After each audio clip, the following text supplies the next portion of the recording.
The Program Compatibility Troubleshooter is a tool, but sometimes the troubleshooter fails to work as expected.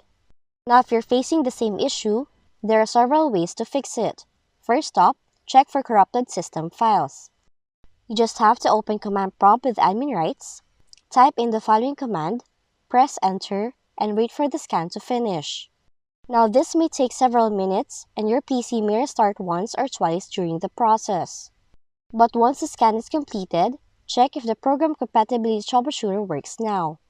Another command you can try is this as well. The next step, uninstall third-party security software.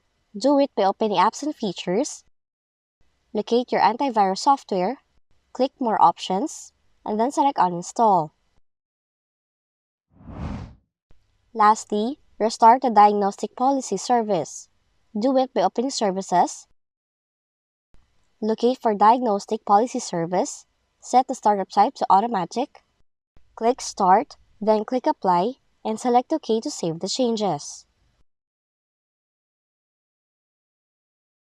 And those are the possible fixes if you're having issues with the Program Compatibility Troubleshooter on Windows.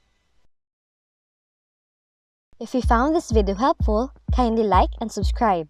You may also click and turn on the notification bell so you can be notified from whenever we release new videos.